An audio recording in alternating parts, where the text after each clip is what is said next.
I think you can start.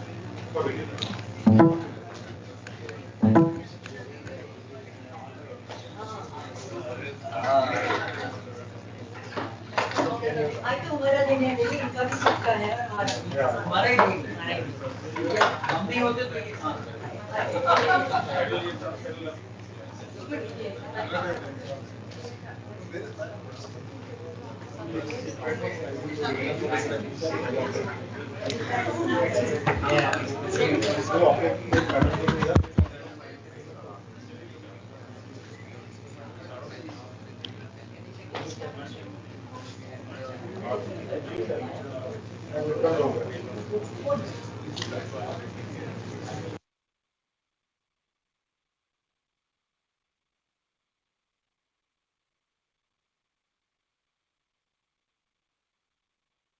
Good afternoon, honored guests and esteemed alumni. With great honor and pleasure, I bid you a warm and gracious welcome to the department's alumni meet come CME. We are so excited to have you all back here today to reminisce about the good times and celebrate our shared success. So let's raise a cheer to our alumni, to our past, present, and future.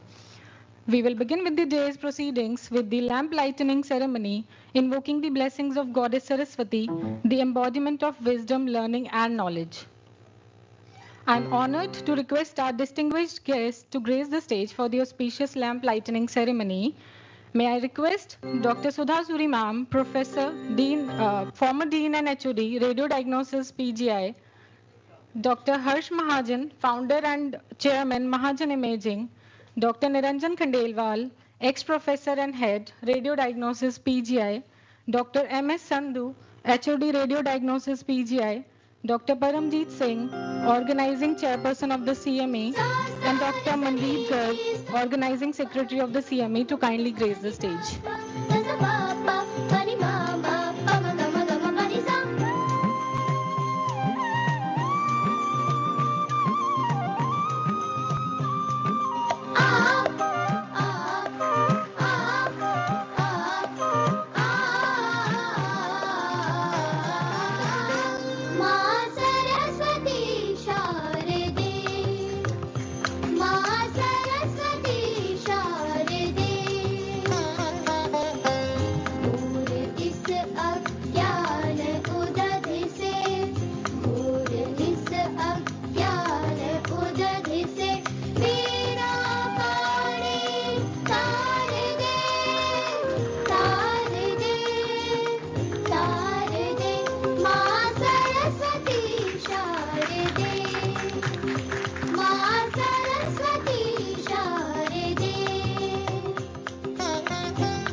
Thank you so much, everyone.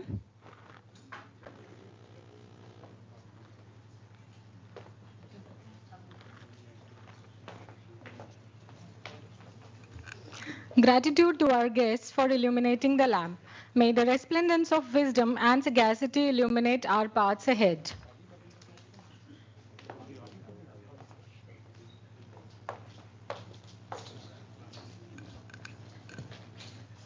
We stand at a cusp where the extraordinary journey we have taken holds far greater significance than the destination we have reached. Today, we have the distinct honor of being joined by esteemed alumni who have navigated the intricacies of this complex and ever-evolving discipline, standing as beacons of expertise and inspiration. Their journeys are testament to their unwavering dedication, relentless pursuit of knowledge, and commitment to the patient care that are the hallmarks of radiology. With immense gratitude, I would like to invite the chairpersons to the dais to start with this session. May I now request Dr. Niranjan Khandelwal, ex-professor and head, Department of Radio Diagnosis PGI, and Dr. Anupam Jogta, Department of Radio Diagnosis IGM Shri Shimla, to kindly chair the session.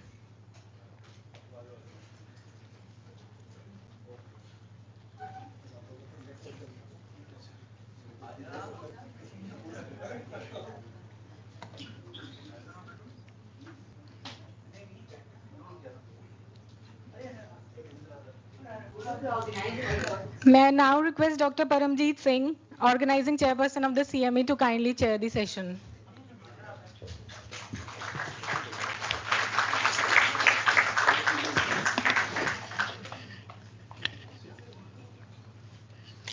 Thank you.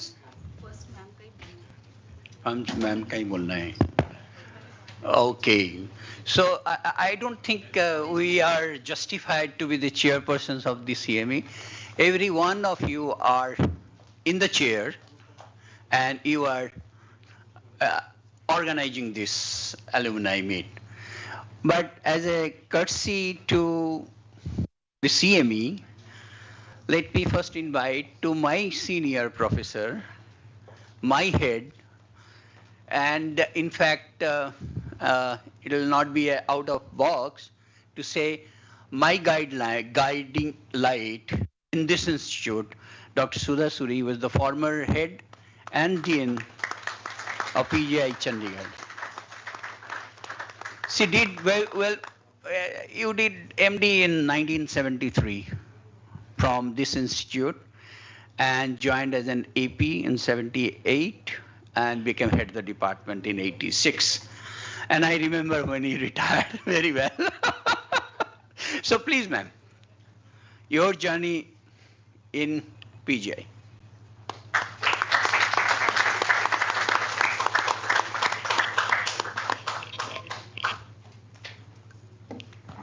Thank you, Dr. Khandelwal, Dr. Paranjeet, Dr. Anupam Jofta, and Dr. Sandhu. Where did he go?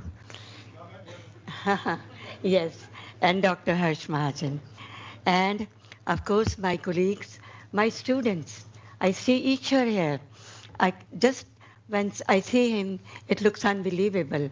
And so many of you, of course, I don't know all of you, but from my time also, there are a few residents. Huh? It's a wonderful occasion.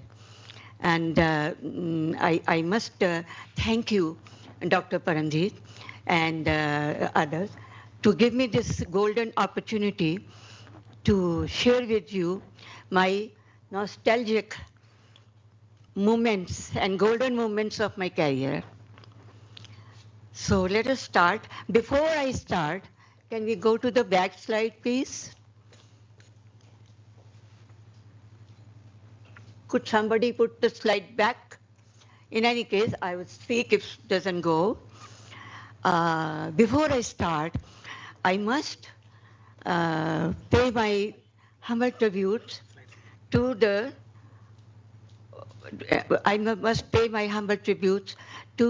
person who really founded this excellent department of PGI in Chandigarh. He is none other than Professor J.S. Sodhi. We'll hear more about him before the Dr. Harsh Mahajan's oration. And I will start now on this picture. Well, let me take you all back, more than 50 years back. When 1970, I joined as second year junior resident in Department of Radio Diagnosis because I'd already done 1 year of radiology in University of Toronto, which was recognized here. Can we have the next slide, please? Acha, it's here. Okay. Oh, this was a picture of Dr. J. Sodhi. Okay. Okay, so here comes the start of journey, 1970, followed with MD, as Dr. Khandelwal said, 1973, followed with senior resident, lecturership, and then finally assistant professor in the Department of Gastroenterology. You might wonder what is this as assistant professor in Department of GE, but actually at this time, a job came up for a radiologist, specially created for GI radiology in the gastroenterology department. And I was very fortunate to have been selected. Next, please. Next, oh, sorry. Used to the old routines, huh? So in 78, I was very happy that I have been promoted, but I realized that in our department, I would like to describe you the department at this stage. I am just looking for if there is anybody who is there in the hall during that time. The X-ray department, Harsh will recall, it was just a lane from here to there. On one side, there were X-ray machines, and on the other side, there were faculty offices. And in the end, there was the washroom. This was the only X-ray department.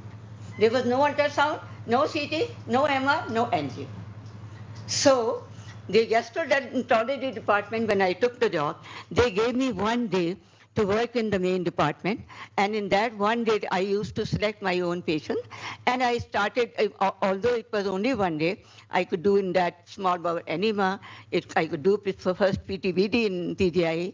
I could do many first procedures like FNAC under fluoroscopy guided, lung access drainage under fluoroscopic guidance. So but it was not a good arrangement because 1 day only, what else I will do in the next? There were about 200 X-rays and about 100 used to go as wet films, and rest of them got distributed among 6 faculty members at that time.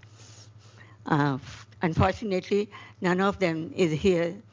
None of them is alive at this time. I have been very lucky with all your good wishes. I am sit there. So let's move. I moved to the general department at the first opportunity because I wanted to get much more busy. And I wanted to bring the equipment in the radiology department. I wanted to start new interventional procedures in the department. And I really wanted to see the department grow up. So you will see in 85, 86, I was associate and additional, finally head of department. Next slide. Okay. Now, I started getting these equipment. First ultrasound machine came in 1985. And this scanner came a little later, 1986. And there is a little story behind here, if we have time. You know, Japan granted aid gave 4 CT scanners to India for putting in the radiotherapy departments. One for us, one for AIMS, one for Lucknow, and one for South place in India. Now, in our, there was a big problem. Because if we go to give it to the radiotherapy, Dr. Wahi was the director. So I went and met him. He said, diagnosis department doesn't have a CT. Why do you want to give the CT to the radiotherapy department? What is it going to do over there? Huh? And all students that were there, they came to me, ma'am, we must get the CT in our department. Harsh will remember it. Huh? You will not believe it. The students came and said, ma'am, I said, look, there is no place. Where will you install it? We have only residence room. You will have no residence room. He said, madam, I will buy umbrellas. We will all sit underneath the umbrellas. You please get the CT scan. So it was very interesting. And of course, even though it was a old CT scanner, but we did a lot of work with it. The next machine was DSA. Next, the first MRI in 97. And just before I retired, we got the RFA ablation system. And that is all the equipment. And when I retired, I had 5 ultrasound machines, 2 MRIs, 2 and 1 MRI, 2 CT scanners. And I felt I had developed the department greatly, and there was a lot of equipment. Now, after saying that, just see. Next, please. Next. Oh. कोई जना next कर दे मेरे लिए. Okay. This is the picture of the Shimazu CT scanner. And that is the health minister of state who is coming to inaugurate this machine. So the CTs were added after the train of CTs have been added in the department. Okay. I was also awarded the National V.C. Roy Award in 97 by the president for developing the specialty of radiology. What has happened? Okay. So, अब क्या करेंगे भी? इसको आगे कैसे चलाएंगे? क्यों बदला है? वो तो ठीक चल रही थी. कर दूंगा आप बोलते हैं. हाँ जी, आप इसको ऊपर कर दीजिए. हाँ. नेक्स्ट कह दूंगी, तुम कर देना. अब इसको नेक्स्ट कर दो. ठीक है, आप नेक्स्ट कर देना. ठीक है. Okay. Right. Very good. Okay, after this, after the V.C. Roy, the Kshanika Oration Award was also acquired by me and in 98 for developing interventional radiology. This was also a very big achievement for me. Next, please. Now, in 2003, I was selected as the dean, and I retired in 2006. Next, please. Now, the day came when I handed over my charge to Professor Khandelwal, sir, sitting right here. You can see that all the staff is standing behind, and very proudly I handed over the chair to Dr. Khandelwal. And I cannot believe that how good he did and what all he brought, double the things he brought in the department as compared to me. Next, please.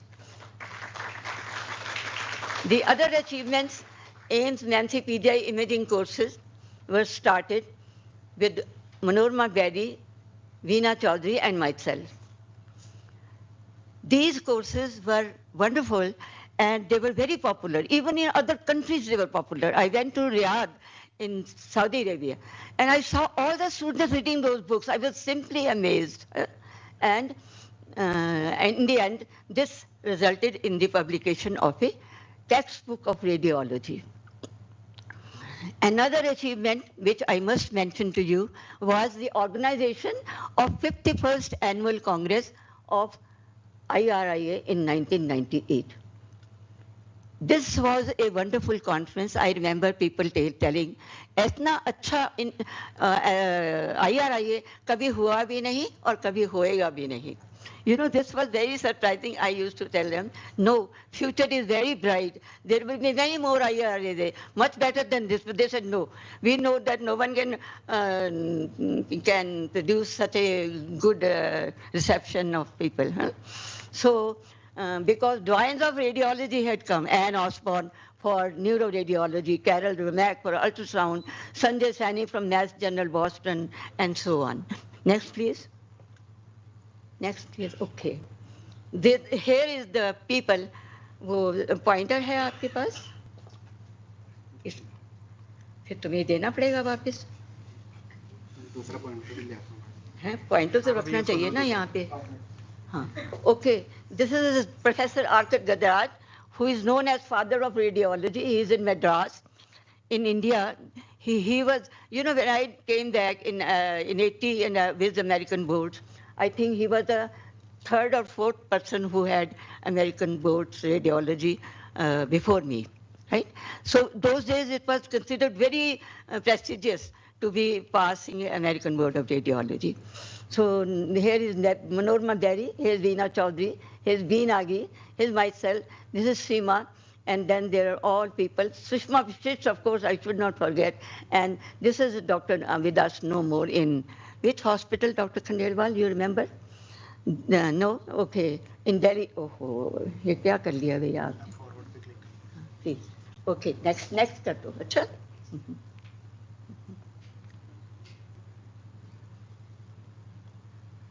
Okay. Go back. Yeah. Next. Okay. Sorry, are we keeping a bit time or what? Because things are happening. Okay.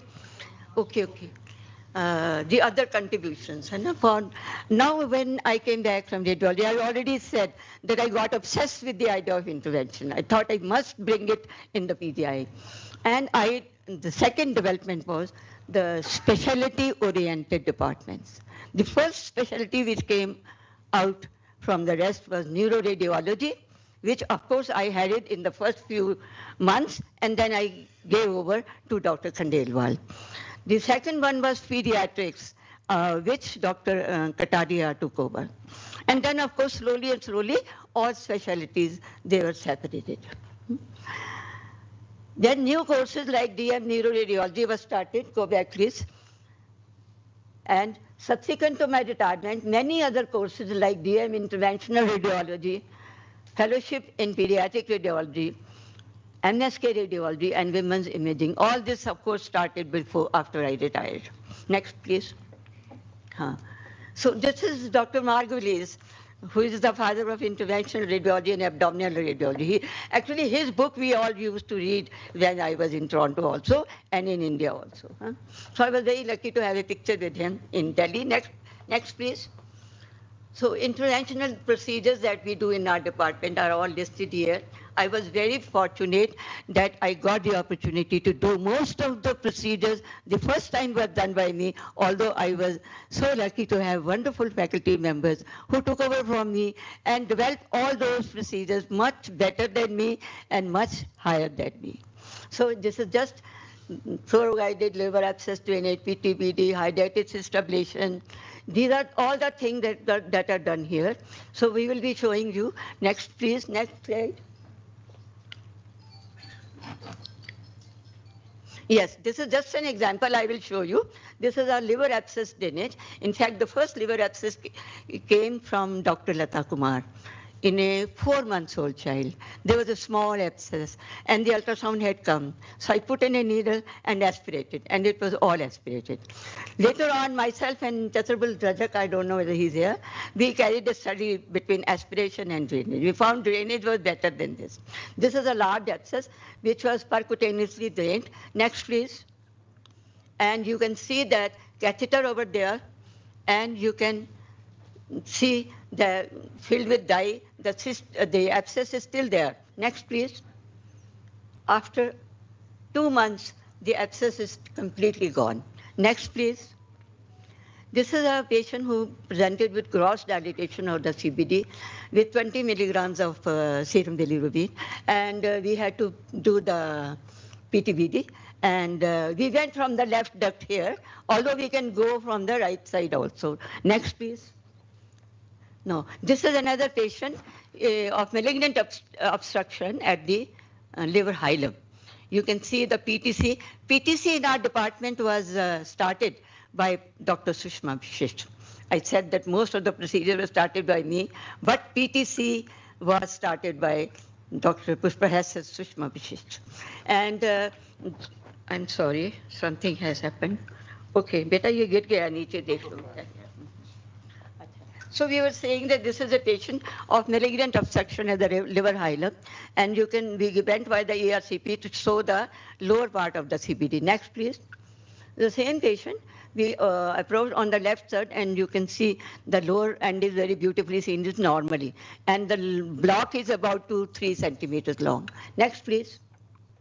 And here you can see that we have replaced the obstruction by a stent. So these were the early achievements. Now, of course, these are very routinely performed. Next, please. Okay. This patient is interesting. Dr. Khandelwal, I'll take 2 minutes. Do I have time? Okay. Then, you see, one day, a 24-year-old man, he presented with me with an X-ray form, which was written by Dr. Khanna, surgery. He saw this patient, and he felt a lump, and he was running 100-foot fever, and he said urgent barium. So when I did the barium, I saw the stomach was way up displaced. I said, and there was a lump I could feel. I said, this has to be a pseudocyst. So I called him, Dr. Khanna, I think this is either abscess or it is an infected pseudocyst, so we should drain it. Huh? So first of all, because this procedure had never been done before. So he said, well, you can do it, provided you allow me to be standing there. So I said, fine, you please come and stand by our side. And we took the help of cath lab. The cath lab was established in radiology department, but given only one afternoon for doing angio, etc.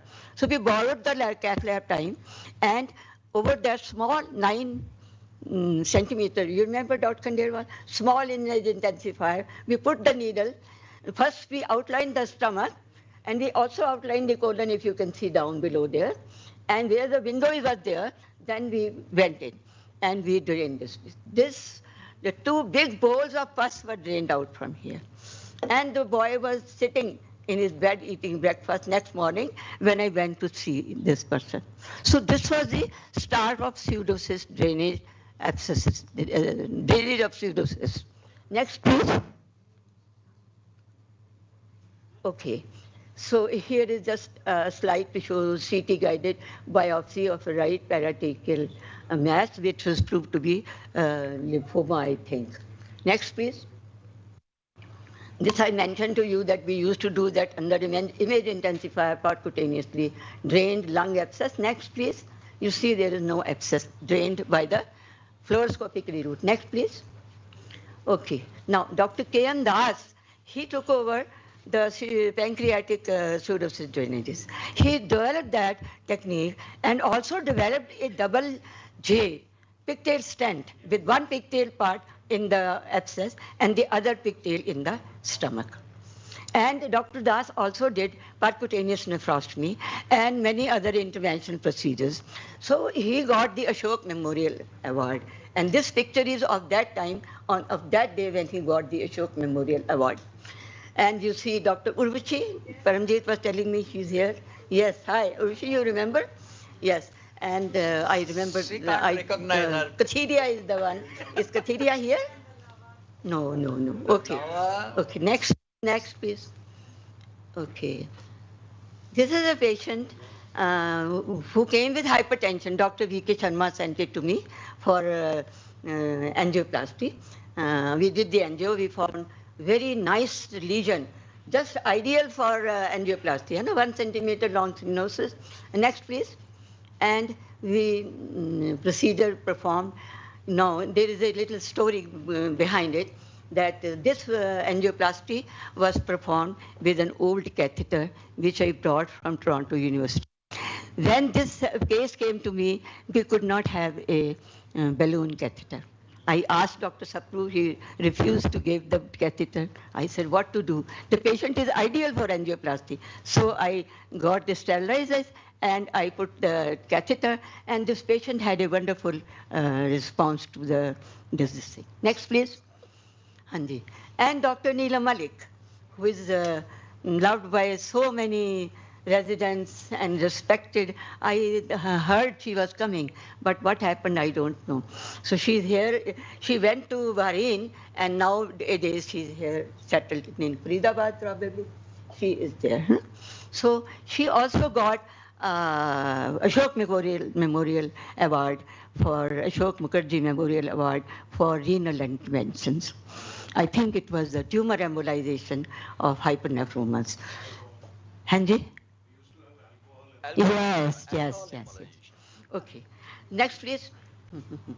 So, here, Dr. Khandelwal. As I was telling that I was very happy with 4 ultrasound machines and 2 CTs and 1 MRI and what DSA. Here, look. The department is full of various advanced equipments. And Dr. Khandelwal has been instrumental in getting all of these which is listed here. 6 CT scanners, 5 MRI scanners. Myself also try to do this. Okay. Then in addition, DEXA and digital mammography in OPD. And irreversible electroporation system in 2014. Hybrid angio-CT lab in 2016. And cryoablation in 2017. So see, my dear friends, colleagues, my students, we are so lucky. You are so lucky, and I was so lucky to have Dr. Khandelwal in our department, who, after me, developed the department much better than I did. So, next slide, please. Next. So, see here. There is Dr. Sandhu's picture, and even though Dr. Sandhu came later, he is not an alumni of PGI, he came from AIMS. But he has, do excuse me if I've forgotten Dr. Sandhu anything, but whatever I learned was, but it is fantastic. I remember I was telling Dr. Khandelwal, look, I have not been able to get packs because of the red tapeism, but if you get the tape, if you get the pack, I will give you the dinner in the best hotel of Chandigarh. But it didn't happen. It didn't happen because of the red tape. Have you forgotten? No, I don't forget it. I didn't get the dinner, whatever the Anyhow, Dr. Sandhu has been very lucky to bring the facts in PTI. All cheers for him. He has set up an animal DSA lab and advanced vascular interventional radiology lab. Those of you who have not seen it must go and see the lab set up in PGI. It is totally changed the look of the X-ray department. Next, please. Yes, please. Okay. Here is the picture of 98 X-ray department, and you can see Dr. Khandelwal, myself, Dr. Bapuraj. He is no more here, but he has done very well. He's become professor at the Michigan University in head and neck radiology. Sanjay Gupta, Okay. MD Anderson. Then there is Sanjay Gupta, who has become head of Department of Interventional Radiology at the MD Anderson Hospital. Huh? Then we have our Paramjit sir. कहाँ हो आप? वो Can you है ही नहीं, recognize chair खाली Paramjit? है. Dr. Paramjit, I don't know where he has gone. And he has very quiet and very serious worker. And he developed the MRI in our department. I should not forget to see that. Bimal, Then Bimal Sood.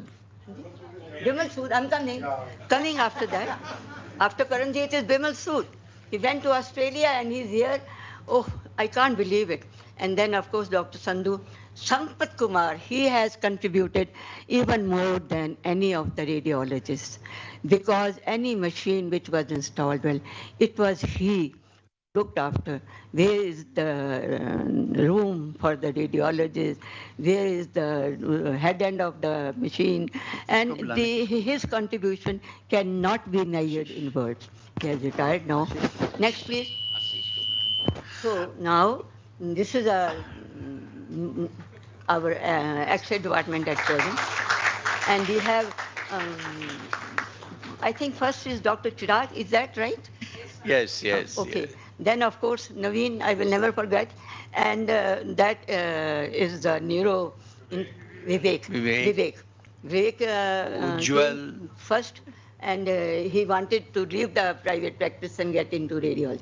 I told him, you are getting 40,000. Here you will get 15,000. Why you want to come here? He said, no, ma'am. Venka, don't do it. There is so much of difference. But he said, no, I must come and work here. So he worked here. He worked very hard. He developed the neuro-interventional procedures in quite a lot. And then I will start from the other side. Dr. Ajay Gulati, he was there at my time, and Dr. Khandelwal and Dr. Mandeep. Mandeep, of course, everybody knows he's the organization of so many things there that nobody can forget Dr. Mandeep. And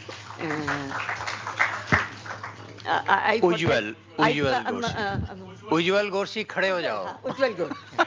है नहीं? Do excuse me. Okay, I all remembered this morning, but I just forgot it. Ma'am, thank you so much. Here, Dr. Khandelwal. Khatam Thank ho you gaya, so much. almost. We'll talk more of these pictures maybe in the No. evening and. No, khatam ho gaya. I think the topic. Next slide. So I intervened at the right time. I didn't pause her. No. Well, Finish. This was the thank- slide to thank show you, what ma'am. the Thank you. department was Thank you. then and what it is now. two small comments. Those in the back benchers, when ma'am is saying next place, we lived and our growth was on the physical slides. Where every slide has to be moved by the operator on the back side, and then only we can proceed. Not like you, this luxury was not there. Uh, may I? किसको? किसको बुलाना? अच्छा, Ashish, tighten your belt. Come over. There will be a lot of things that you might have to answer, right? Okay. And second, a department can never be built without a solid foundation. So we were very lucky to have the solid foundation built up by Dr. Sodhi and forwarded by Dr. Suri. Otherwise, we would have been a student like any other medical college's MD program, right? So solid foundation is very important for growth, and you should not, of course, forget the foundation who created those foundation. Ashish, you are ready? Yep. So Ashish, associate professor now in radiology and division of abdominal and medicine radiology. You were in emergency radiology, if I'm not wrong, in the Mayo Correct. Clinic, right? Yep. You joined PGI in 2007. 80 publication. How many of them are from PGI? And his major area he will speak on. Yes, please. Thank you so much. I've been instructed to give an warning. And the warning is we are short of time. So Yes, sort of definitely. and I'm gonna make it very quick. So, Yep. especially Yeah. following madams, I'm relatively very newer generation, like you guys in the backbench. Like I used to be sitting there, not far away from the time. So. Thank you, organizers, and thank you, Chairperson, for the kind introduction and having me here. This is really overwhelming for me, to be honest. Like speaking in front of such a big dignitaries here. So, just want to kind of highlight like one of my story is really our story. To be honest with you, like this is a story of an ordinary radiologist from PGI and how a strong foundation can really lead to a successful career. And especially for people who are sitting in backside, this is for you. So as Dr. Khandelwal has said, like I'm associate professor of radiology and currently leading section of hospital and emergency radiology and lead a section of geoimaging. So I lead a section of close to 50 radiologists at Mayo Clinic. So there are two buildings here on my first slide. First one is a Chiron block, which many of you might be. And so I stayed there on, 8th floor, and I used to go up and down probably 10 times in that building, which is, again, like shown here, and to this building where my office is currently. So these two buildings certainly both are very close to my heart. Again, no disclosures as this is supposed to be a CME, so I just want to make sure that I cover my. So before I start, I want to start this by a story. This is a true story. This is in 2007 when I joined and Dr. Khandelwal was head of department, and I actually was working with Chirag sir, who is sitting here as my senior resident, and this was this was my first month in Neuro CT when I was sitting there. And of course, this is just this is not my picture clearly. So I was there overwhelmed with the number of CTs which are happening, and Dr. Khandelwal was supposed to come. I'm putting films and collecting CTs and collecting old radiology reports and injecting those days we used to hand inject head CTs. And in the middle of that, like there was a young boy and a mom who was sitting there in the corridor, which I glanced but didn't have time. That was 9 a.m. in the morning. Couldn't like I was just going after one case after another, next case, and I was just trying to catch up. And the time flew by. I had no time to eat myself, nothing. I probably had 50 CTs that day, and the boy who was around and crying and saying to me like, "Kya mera CT scan kar sakte ho aap?" And like in Hindi, and I said like, "Yeah, because I'm very hungry." And I said like, yeah, beta, jaldi aao, aapko CT scan karate hain. And then I went to mother asking, she was sitting there still. And I asked mother, jaldi se contrast do or syringe do. Like that was the very standard if you guys remember. And so mother started crying this time, and she said like she had no money, and that's why they're sitting there not asking anything to anybody. And that was like 4 hours. And that day, that was my first month, and I like literally feel overwhelmed, and like I couldn't even feel the pain which the mother and the child are going through. And that day I decided, like immediately I reached out to my seniors and colleagues, and everybody. Basically, we pulled the contrast, got the syringe, did the scan, of course, free of charge for the patient. That day I learned a lesson of my life, I would say, like and there are many stories like that in PGI, honestly, like and. Never forget why we are here, and that is the principle I still carry with myself. And I think that is like we are here to take care of our patients no matter what, like work for them and find solutions under all circumstances, irrespective of their financial state, resources available. Just to give you a comparison of the resources, since we are talking now, I came from this background, which is like really humbling to me to a place in US, and our hospital is ranked #1, has currently 48 MRI scanners and over 60 CT scanners, which is actually greater than the entire Canada has. And that's just in one institute. So, like the resources, and that doesn't matter. But what we need to learn is, like very well said by Maya Angelou here, I have learned that people will forget what you said, people will forget what you did, but people will never forget how you made them feel. So that patient experience is the center of your care. And that is what I learned at PGI. from the day one, and I still carried that forward in me. So again, like, just like any one of you, my PGI journey really, the time really spent was academically filling with intervention rounds starting at 7 a.m. in the morning, and case presentation ending in the evening. It was busy, but like we had access to some of the best minds and dedicated teachers who sacrificed their personal time to make the best of best. And I really cannot thank my teachers here, like who spent countless hours to educate us, like what we are today. So again, like we not only learn to speak to clinicians confidently, but also mastered practically run the services, right from taking clinical histories and managing D&Ds, if you remember those, do not dispatches, right?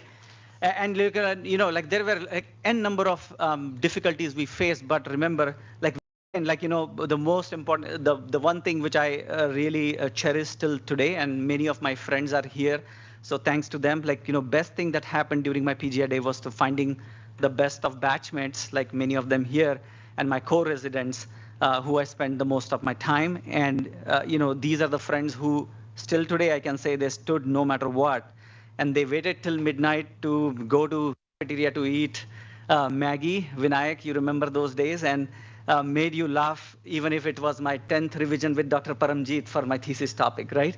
And finally, one day Paramjeet sir said, तू अभी इस thesis को लाना मेरे पास बंद कर दे, क्योंकि तू हर बार लाएगा तो मैं उसको रिवीजन करके तेरे को दूंगा. So next time I ask you, you don't bring it. Like, but I think those are the days like when I had no publications, no writing skills, and Dr. Paramjeet spent countless hours with me going over thesis, and now I'm like well published and able to even mentor students for doing those things. Again, that foundation which was created by you was the helpful thing for us, and that's why we all are here, celebrating as alumni. Again, I definitely made friends of my life, going to n number of tea breaks for tuck shop, and going over Chiron blocks top floor for sky watching, and even if we had a busy day, like we always found time to celebrate our friendships. And we learned to find joy and fulfilling experiences while training to be the best of radiologists, because that was the expectation set by our teachers. And I'm sure each one of you, will agree that we created all best of memories when we were in PGI. Again, like my senior residency, I was not there for a long time. As you can see, Dr. Khandelwal never gave me a permanent position, as you can see in this ID card, which says ad hoc. Of course, he gave me later, but Dr. like by the Ashish, time it was too Dr. late. Ashish, Dr. Ashish, we have a oration at 4 o'clock. Yes. So yeah, we would like to definitely. And finish so, it off in time. Again, like, just want to emphasize, how lucky I was in terms of the strength of alumni, which paved my path going towards, Ottawa.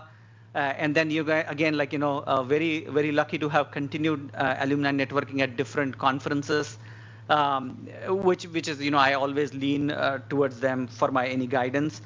And it's after Ottawa, I ended up spending a lot of time, and lucky to be working with a lot of field stalwarts at my Harvard training for 4 years, completed my American board certification there. Again, like all these things really led to, pursuit of that excellence. And again, cannot thank my, wife who went through all these, like, number of training years, and she was a building block for all these successes. And she herself is a successful, Mayo physician.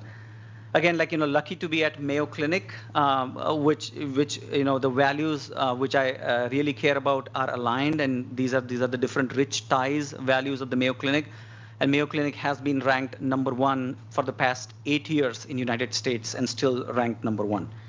Again, like, really happy to be at Mayo because this is what I like doing, teaching, being a mentor, be at the innovation and cutting edge, grow their skills. And so those are the things. And again, I think this meeting is all about not my journey or anyone else's journey, but this is about our journey together. Like, and I'm grateful to several of you were a part of my journey. As Ujjwal would have said this, abhi journey to abhi shuru hui hai, right? Again, so that's like, we're definitely missing him in this this meeting. So I'm going to stop here since we are running out of time. But thank you for the opportunity to come here and share my experience with you. That was wonderful. That was wonderful, and yes, yes, we do cherish our memories that we had of those days. And we have Dr. Venkat Surabhi. Yeah, Dr. Venkat, please. He is in MD Anderson at Houston, Texas, correct? Yes, that's right. Thank Dr. you Venkat so much, needs no sir. introduction actually, and he has joined PGI in July 2001 till 2005 he was there, right? Thank you. Yes, sir. Thank you so much for the invitation. Really, it's a great honor and to be here, and especially talking in front of Dr. Sudhi ma'am, who was my thesis guide, and I was so really excited to see. This is the first time I'm coming back after I left in 2005, so it's been really a very emotional journey, an emotional trip to PGI. And currently, I'm a professor in abdominal imaging at MD Anderson Cancer Center. So after 22 years ago, in 2001, I stepped in PGI. And at that time, and that was the first time I moved out of my home state. So it was really with the mixed feelings of excitement and as well as a little bit scared to go out of the comfort of the home and start career in PGI. But man, that's really changed my life. And it's really grateful that I started my journey with radiology, and that's of course the best thing that happened to me professionally. And I found a lot of faculty, to admire and to look up them as a role model. And it has given me immense opportunities, not only professionally and as well as personally. And particularly, I had a great career impact with my interactions with Dr. Sudhi ma'am, Naveen Karla, and Yogesh Chawla in hepatology. And the trips that I made to Dr. Suri's ma'am's home for thesis revisions and support provided by Dr. Khandelwal sir during those difficult times, it's all really a significant impact. And then because of my thesis experience with HCC, then I went on to choose abdominal imaging as my fellowship, and still till date, and I do focus on hepatobiliary imaging.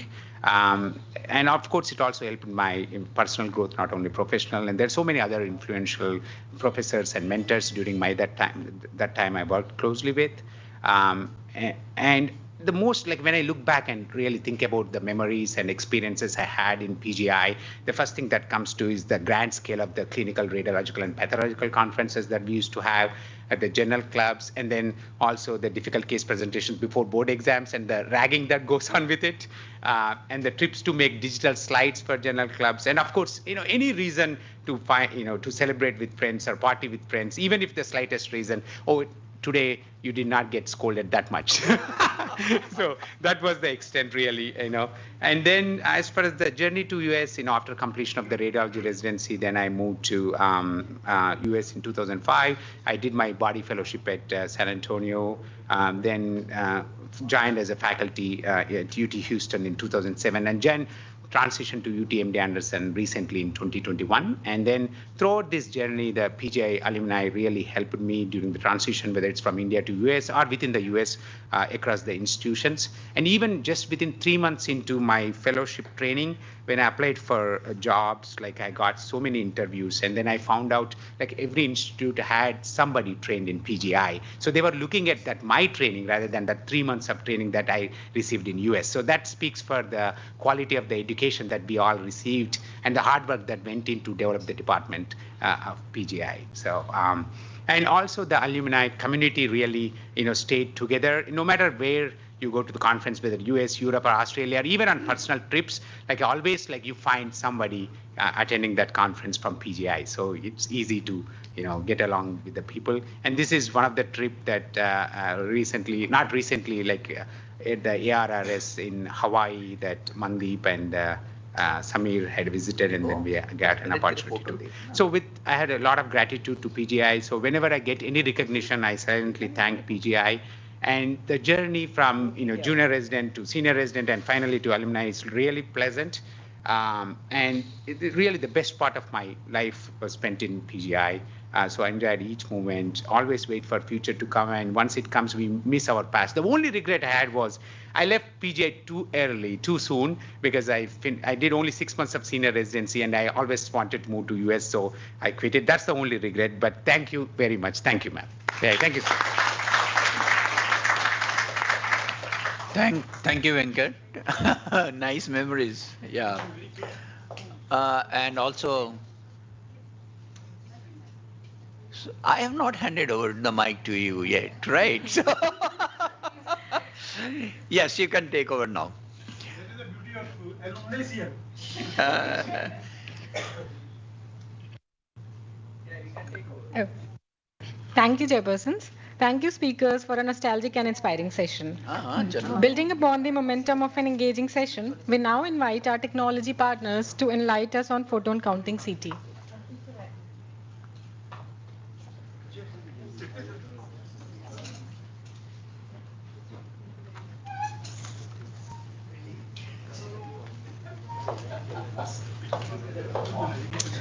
Uh, Hi and good evening, everyone. So I'll just try to quickly connect this to my laptop. Is that possible?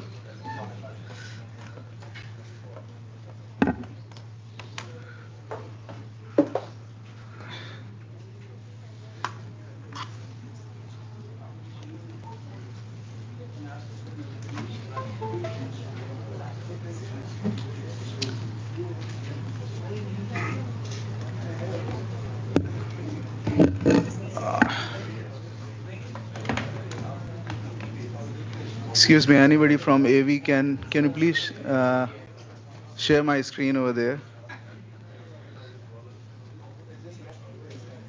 Nobody's there. Anyway, since we are lacking time, so I'll start with my introduction, and it's an honor and pleasure to be here and with our eminent guests and stalwarts of radiology here. And my name is Miraj Ulhaq, and I'm taking care of clinical marketing for Zone India from Siemens Healthcare. So, since we get our, helping guy over there so that we can project our screen over there, I just would like to share some instances.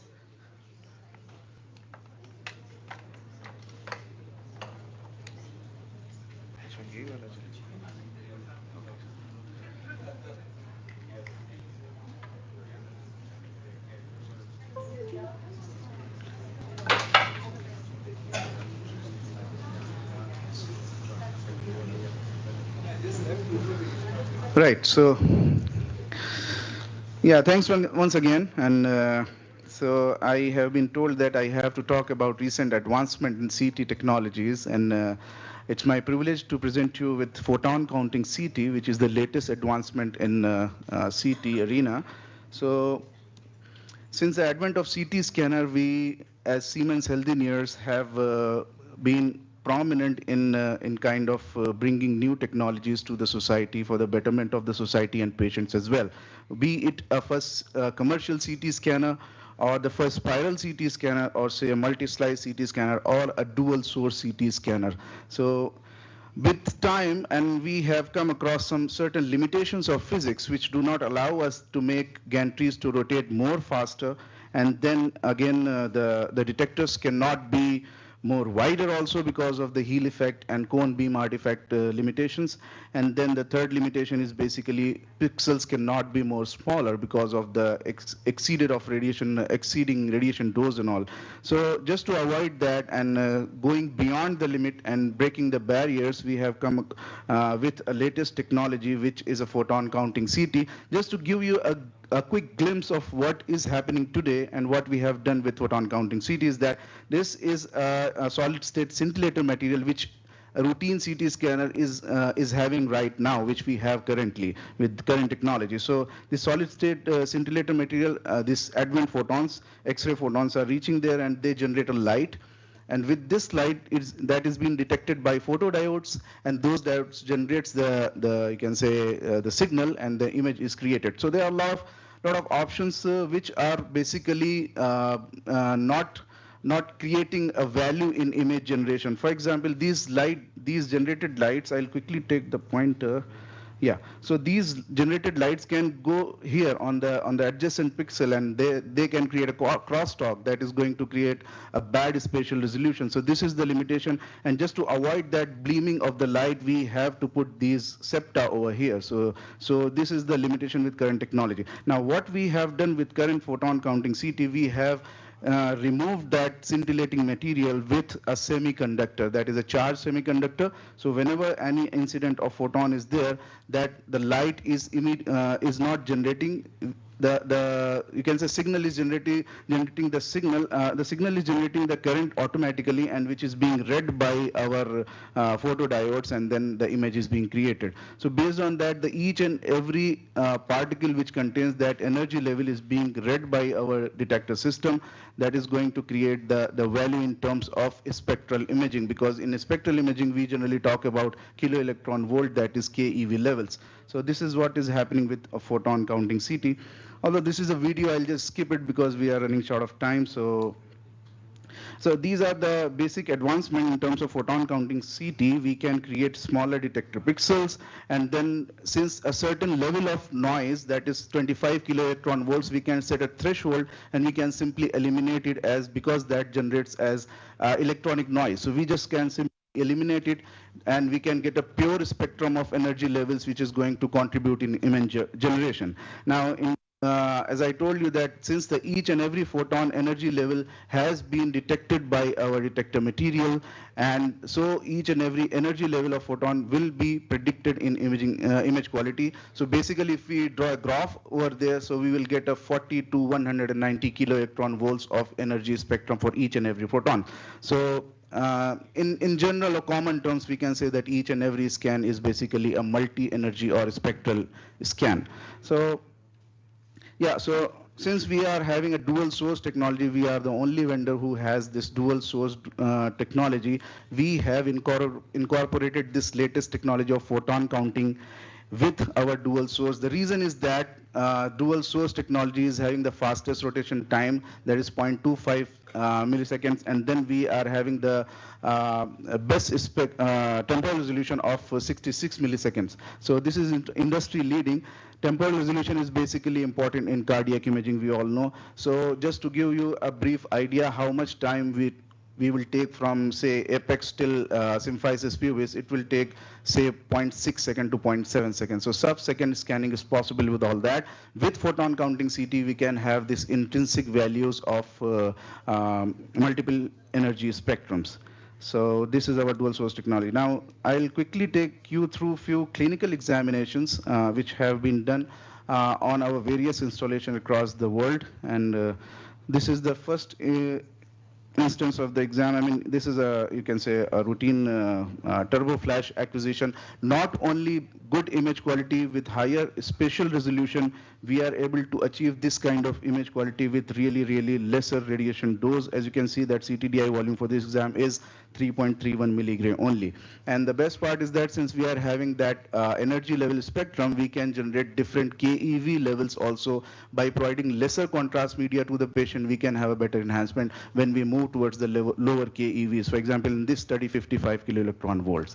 Now, coming to the next slide is, I mean, higher calcium scoring or higher calcium score is always a challenge for our doctors or radiologists to report because of the calcium blooming, and also we are not able to see inside the lumen what is happening inside the lumen where we have this calcification. So this patient is having a calcium score of 1758. Still, you can have a look inside the lumen over here. Now, I would like to draw your attention over here that this slice is 0.2 millimeters. So we can go up to 0.2 millimeter slice thickness with photon counting CT. If I talk about the spatial resolution, we are talking about microns. So we can go up to 100 microns of spatial resolution with this photon counting CT. Another example here, if we see a routine acquisition in CCTA here, this is a 0.6 millimeter slice thickness, and you can see this kind of spotty kind of calcification over there, which is not, I mean, this is a calcified plaque with intermediate stenosis of vessel. But if we move towards the quantum HD reconstruction, we find it out it as a high risk plaque for rupture. So, I mean, this is the difference we can create with plaque imaging with these spotty calcifications as well. Now, coming another example for this plaque imaging is there. I mean, you can see the beautiful lumen over here. And the next example, I'm just trying to quickly move the slides because of time constraint.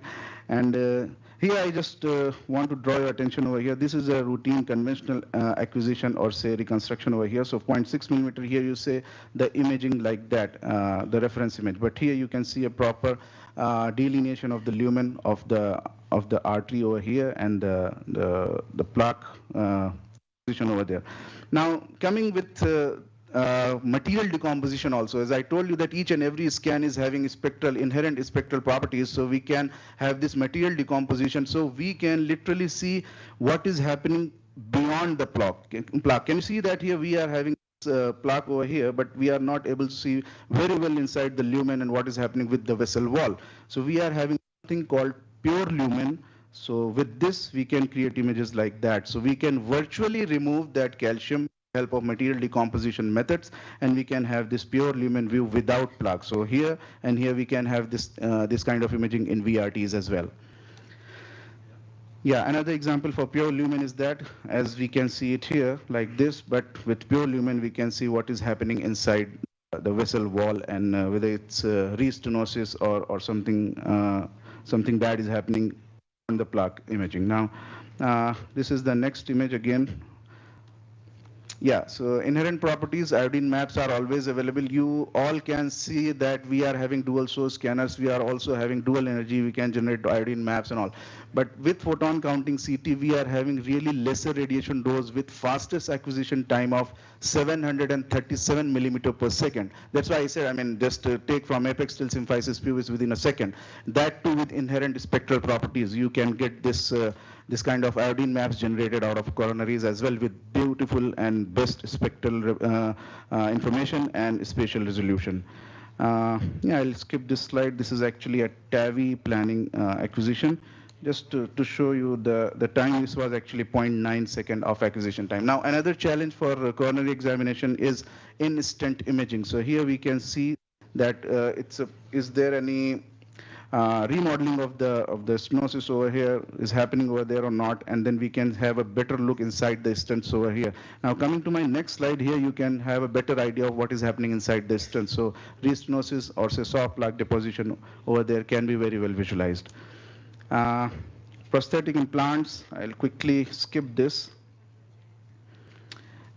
Yeah, coming to neurology, I mean, those are small calcification, whether those are ophthalmic or superior temporal arteries, implants can be very well visualized over there because of the beautiful spatial resolution, of course, quantum HD slice thickness of 0.2 millimeter.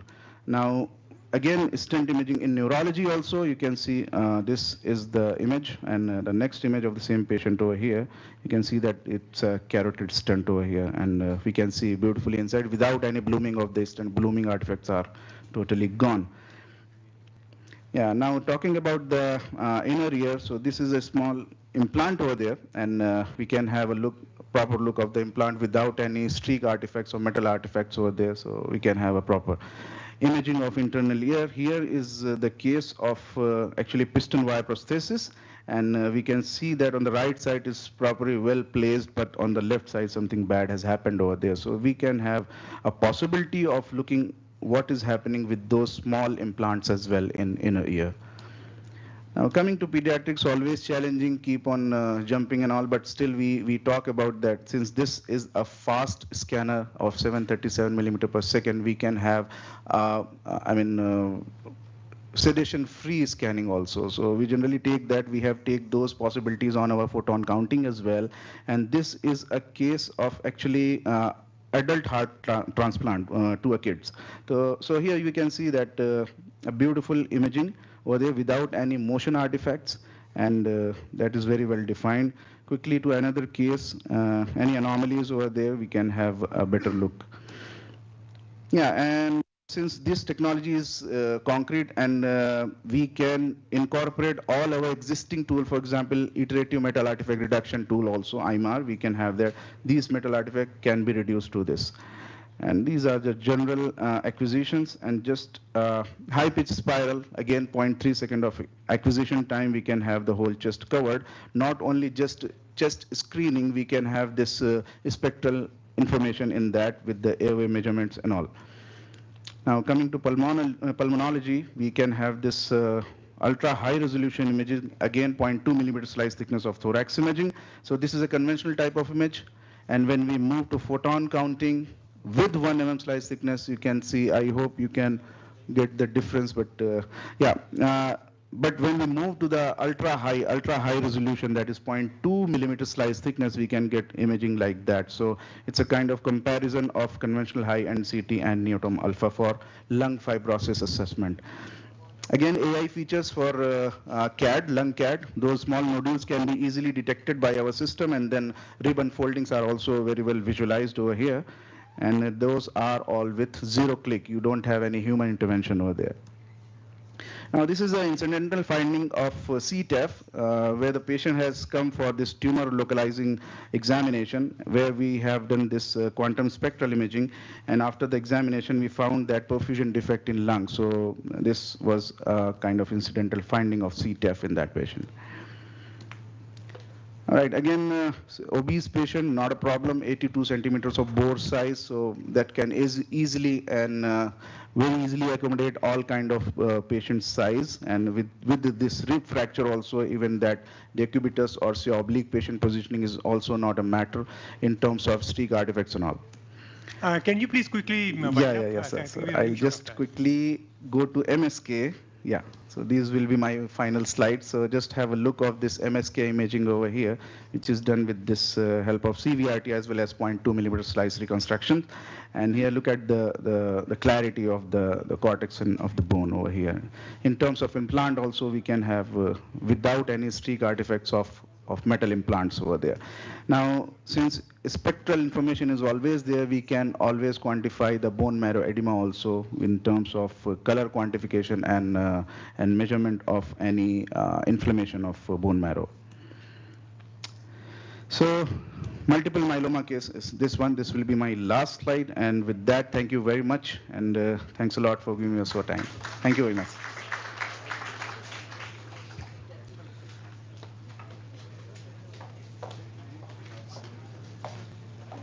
Thank you so much, everyone. Now we'll have a short break of 15 minutes. Please rejoin us at 4 p.m. for the upcoming oration. Thank you.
Flowers के लिए आ रहे हो present कर रहे हो flowers का चलो कुर्सियां खाली हो गई फ्लावर्स का डीन ਨੂੰ डायरेक्टर ਨੂੰ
A very good evening to all.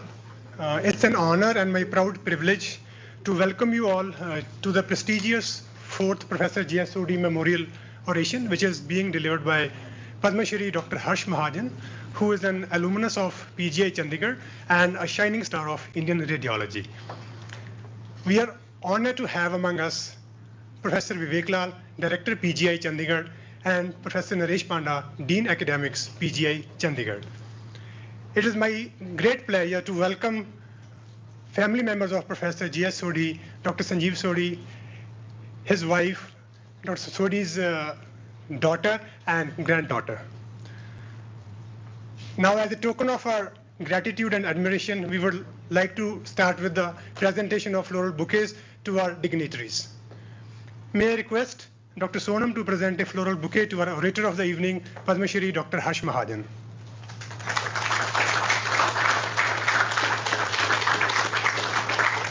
Now I request Dr. Nishita to present the floral bouquet to Director Sir Dr. Vivek Lal.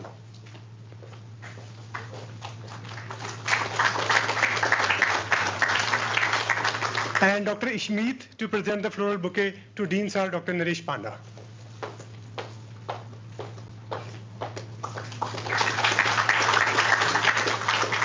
Now I would request Professor M.S. Sandhu, Head Department of Radiology, PGI Chandigarh, and Professor Paramjeet to kindly present the floral bouquet to Dr. J.S. Sodhi's family members, Dr. Sanjeev Sodhi and his daughter-in-law, Dr. Monica Sodhi.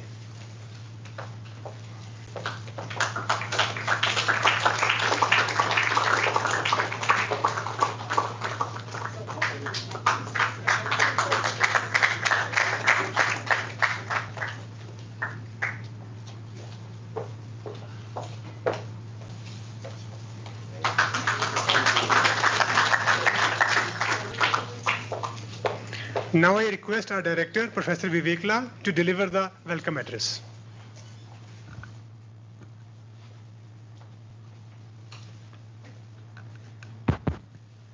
Sanjeev, Monica, Professor Suri, Professor Chawla, Dr. Harsh Mahajan, Professor Sandhu, and everyone else in this hall. A very good afternoon to you all. Professor Khandelwal, I'm sorry I missed you. You fell on my blind spot, I'm sorry. So, a very good afternoon to all of you. It's my privilege to welcome you all. This is an oration in the honor of one of the founding fathers of PGI. But that's just not what we should be taking away when the oration is over. And I never get tired of repeating the same thing again and again. So PGI, when it was conceived, when it was born, it was midwifed in a jungle called Chandigarh. 2 sector the ya 2.5 sector the, not more than that, right? But it was the brilliance of these founding fathers. Professor Sodhi happened to be the founding father of the radiology department. And for a long time I thought you are his grandchild. I didn't know that, honestly. It's only 10 minutes ago that Paramji told me that there is no link between you two. You know? So, and they had iconic commitment. They had iconic commitment. All of us would do well to remember that the founding fathers of this institute put PGI on a pedestal, put it on a trajectory that refuses to die down. You see, every institute has a crest, and then comes the trough, and then you have a crest again, if at all the institute survives the trough. But as far as PGI is concerned, if you ask me, the crest is getting higher and higher. Thanks to, alumni like Professor Mahajan and so many others who adorn all the 4 corners of this globe.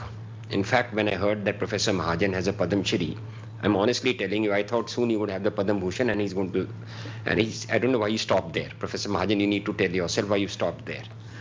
I think you got it with Sumitra Rawat, if I'm not wrong. Okay, long ago. So Sumitra got it later. So he remembers you very fondly. And there are so many like him. There are so many like him who have taken the flag of PGI higher and higher. But then it does not mean that you forget your parents who taught you how to cross the road when you did not know how to walk properly. It does not mean you forget the founding fathers.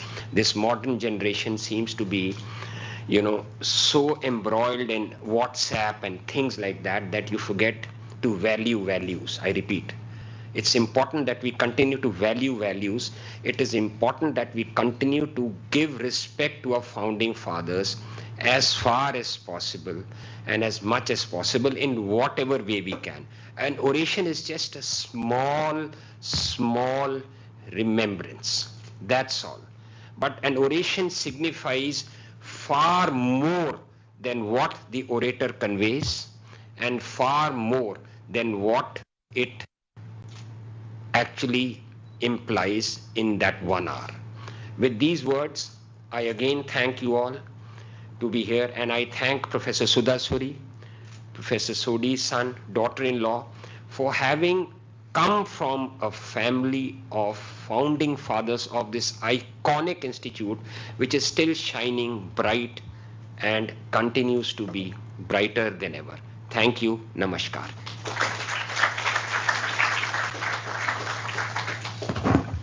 Thank you, sir, for your such inspiring words.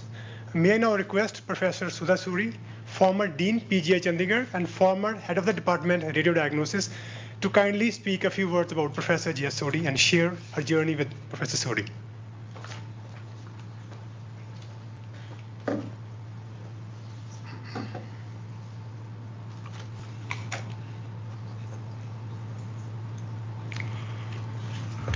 Dr. Lal, Director of PGI, Dr. Panda, Dean Academics, Dr. Harsh Mahajan, family of Dr. Sodhi is here, Dr. Sanjeev, Monica, and his daughter and his granddaughter, Dr. Khandelwal, Dr. Sandhu, and my other colleagues, and all the students and residents who are sitting in the hall.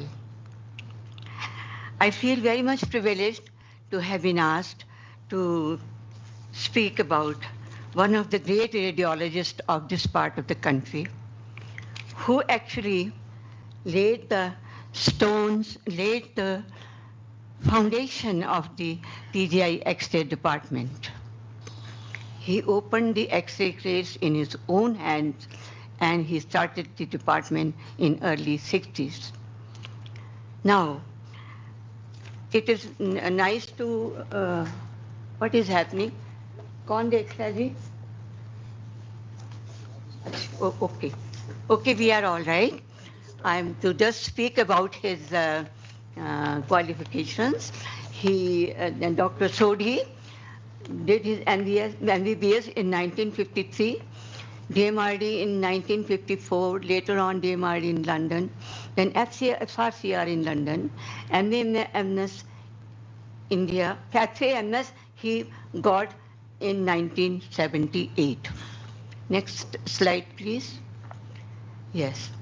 He started his career in radiology as assistant professor in Medical College, Patiala.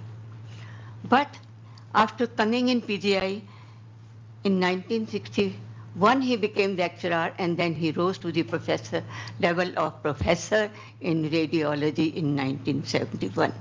Next slide, please. He was awarded by gold medal by the IRA. He was IRIA, vice president he was elected, examiner of Punjab University. He was actually examiner of many universities, and he was including AIMS and Delhi University. And he, next slide please. He was also a member of the several Public Service Commission, Rajasthan Public Service Commission and Public Service Commission UPSC, and finally Sanjay Gandhi, Lucknow. Next slide, please.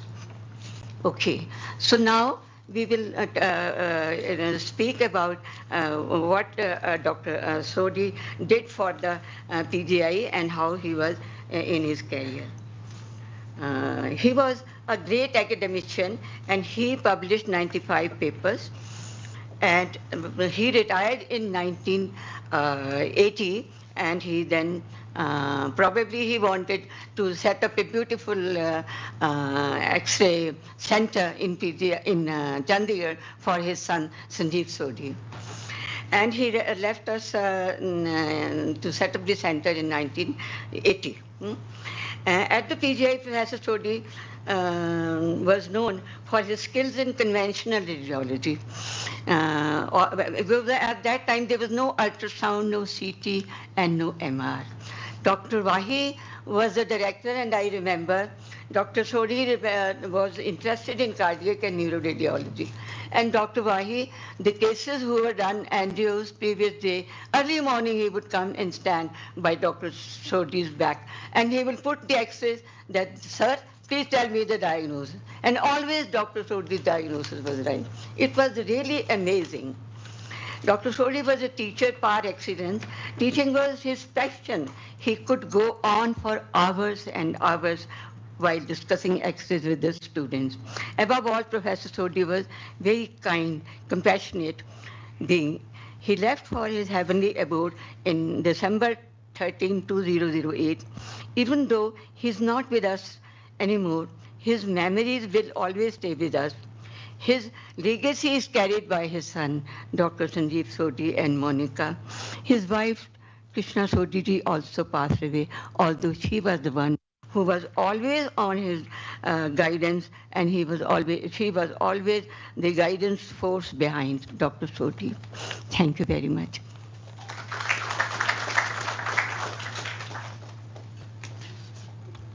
Thank you so much, ma'am, for sharing the memorable moments and memories of Dr. Sodhi. Truly, there's no doubt that the fruits that we are savoring today are because of the seeds sown by our founding fathers. May I now request Dr. Paramjit Singh, Professor, Department of Radiology, to kindly introduce the orator and invite him to deliver the talk for today.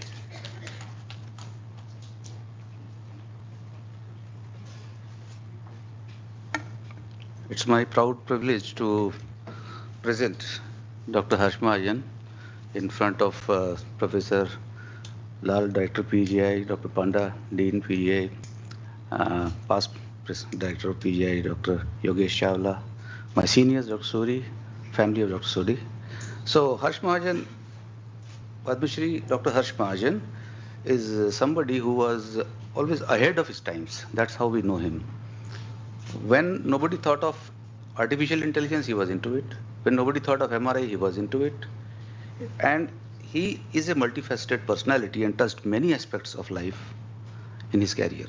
He did his graduation from New Delhi, Maulana Azad Medical College. But we are glad to say that he did his MD from radio diagnosis PGI long back in 80s.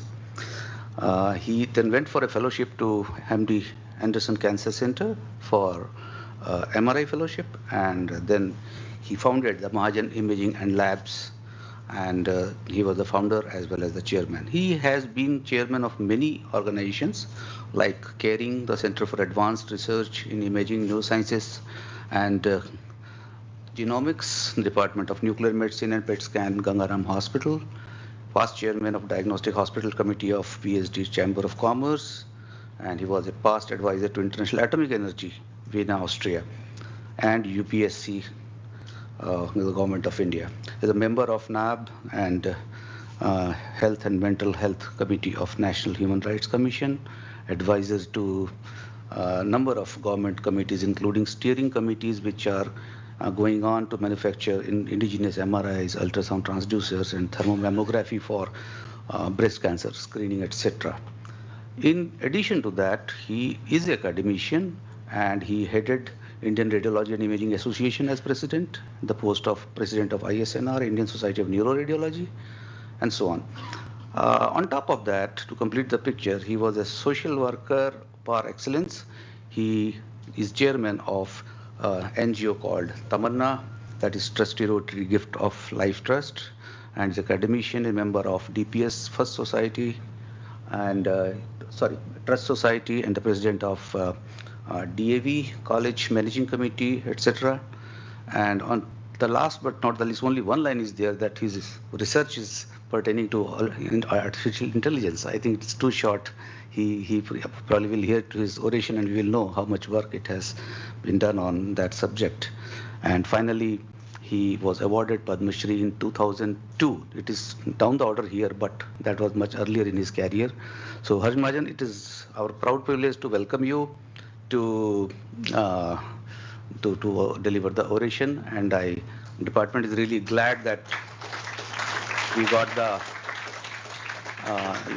your consent for delivering this oration. Thank you very much. Welcome. Thank you. Thank you very much. Good evening, Sanjeev, who's a dear friend, Monica, Professor Lal, Professor Panda, Professor Chawla, again, old friend, and of course, Professor Suri, my mentor, We were lucky to be in this institution. Dr. Suri presented her journey, and really, ma'am, our journey started from the time you actually took over the reins of the department, and it was fortuitous for us that interventional radiology started with our batch in PGI Chandigarh. You would come back from Canada, and my thesis was PTBD, and the other two PGs with me, one was percutaneous nephrostomy and the other alcohol embolization of renal cell carcinoma. And maybe it is because of this feeling, this spirit that you instilled in us, that we've tried doing something new, trying to keep up with technology, trying to do something different. And I think if we look around here, and we know of all those alumni who are doing so brilliantly well across the world, I think in great measure, I should say, it's all because of the seed sowed by Professor J.S. Sodhi and then carried on eminently by you, Professor Khandelwal, and now Sam. I call him Sam because he was a year junior to me in Maulana Azad, so I can still do that. It's an honor to come back to the institution where you studied and to be given this singular honor of presenting this oration.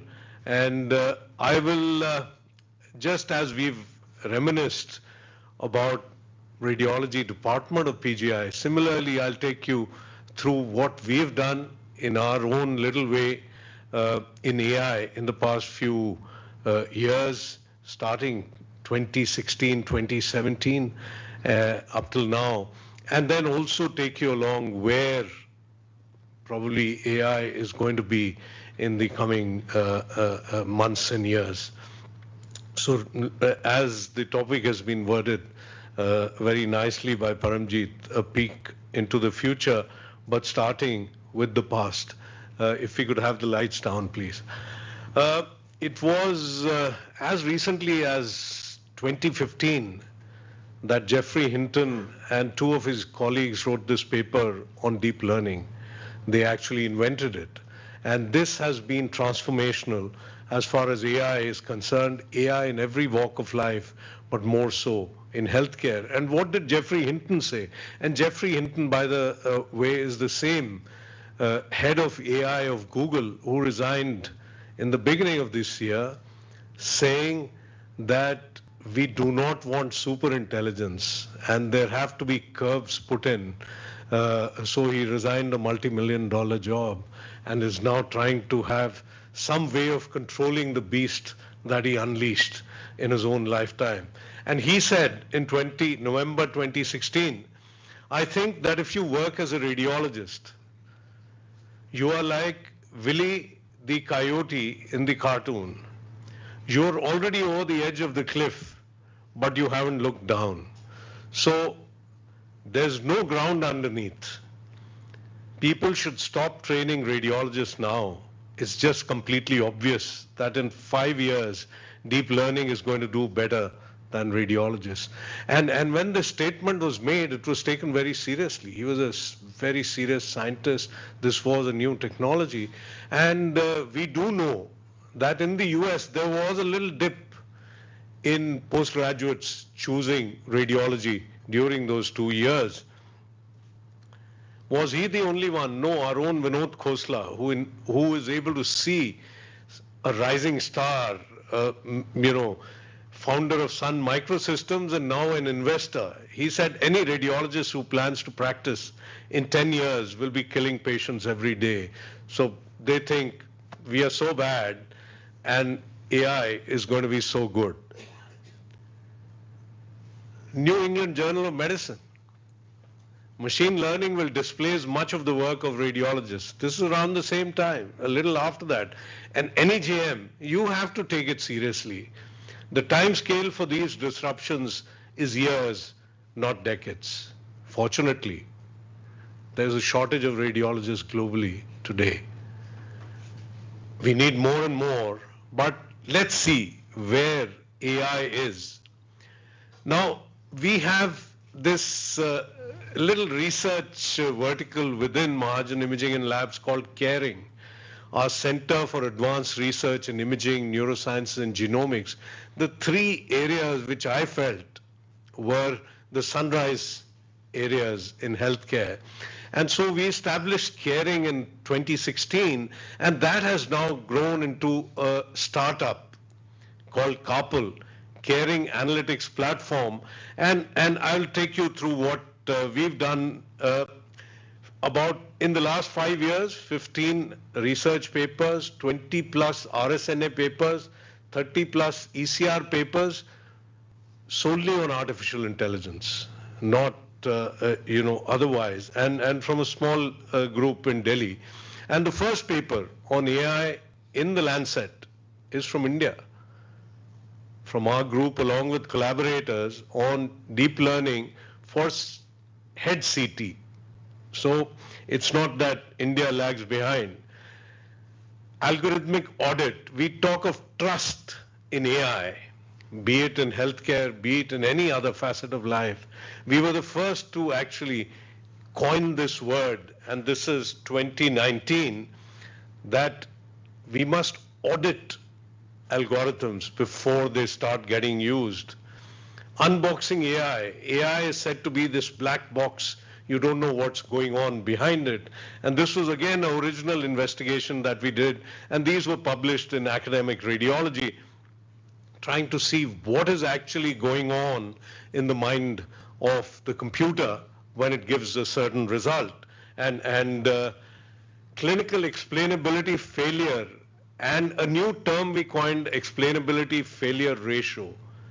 I'm going through this one because I feel good showing this, but also to show that what I'm going to be talking, it doesn't come out of just reading a book. What is it? We feel so good when a radiologist looks at a chest x-ray, says TB, and the computer says TB. But when you go behind, you realize it has seen something else. And given that diagnosis, which you say is 100% correct, and this was something which we talked about, then this is PLOS 1, and this is again, and slowly as we got taken seriously, the Mayo Clinics of the world, the Harvards, the Stanfords all came on board, and many of these later papers are, joint efforts with some of these institutions, like this one, which is Stanford, University of Wisconsin, Wake Forest, Mayo Clinic, and this is open source body composition assessment on CT. We are doing CT left, right, and center. Can we get something out of it? This was an attempt at that. Evaluating progress in automatic chest X-ray radiology report generation. Again, so many different departments from different parts of the world who got together. So one thing we learned over these last few years is that collaboration is a must, something which unfortunately in our country is so tough to achieve. That's why you will see a few IITs listed here, but hardly any large institution. No PGI Chandigarh, no All India Institute. I don't know why. Now, these are 8 papers which are going to be presented at the end of this month at the RSNA 2023. Again, you see from Brazil to the US to Singapore to Australia, one paper even we have on work done again on AI. But what is AI? It's an old term, coined in 1956, and it refers to the ability of computers to learn without being explicitly programmed. Gained recent popularity, more so because of the invention of deep learning. huge amount of computing power. Each one of us carries a supercomputer in our pocket, what used to be a supercomputer. A much smaller computer took Apollo 11 to the moon. And basically, it is high-end computing to find hidden patterns in data.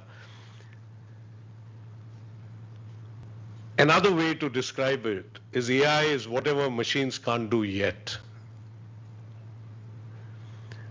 Has any of you used artificial intelligence? The answer for all of us is yes. Amazon, Netflix, Uber, Google Search, all of these use artificial intelligence.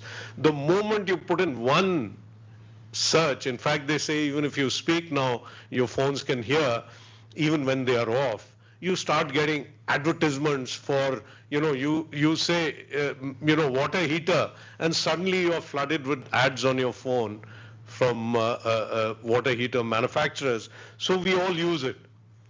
Now, there are two broad categories of AI applications. One is what humans can do, but AI does better or faster.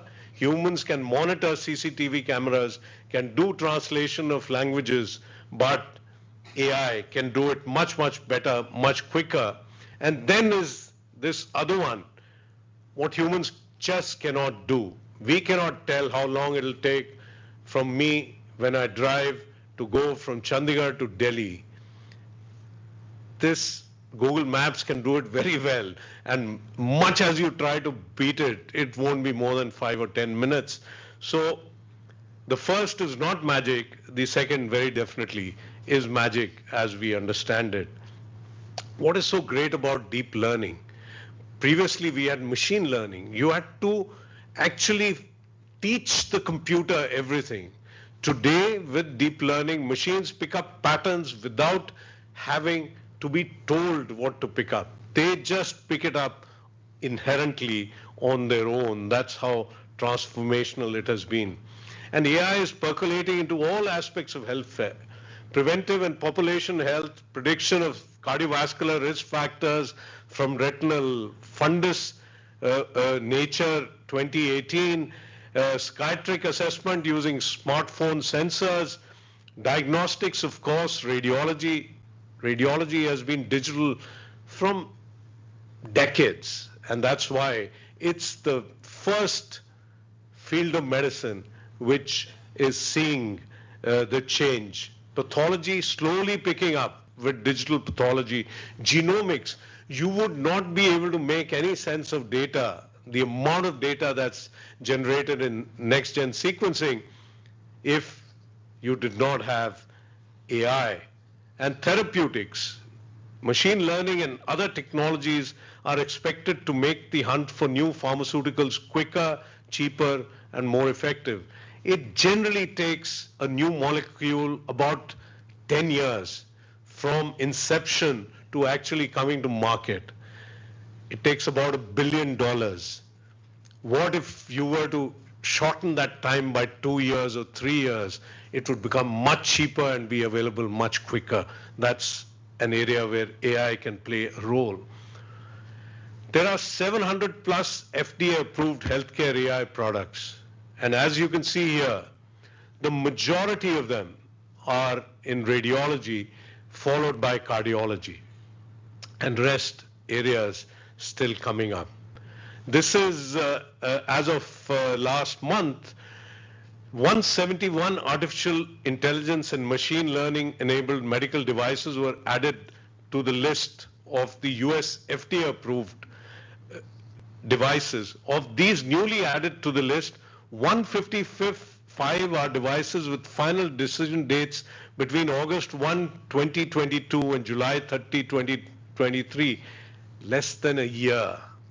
That's how fast US FDA approval for AI softwares, which are called devices, is happening. And there are hundreds of companies developing artificial intelligence tools,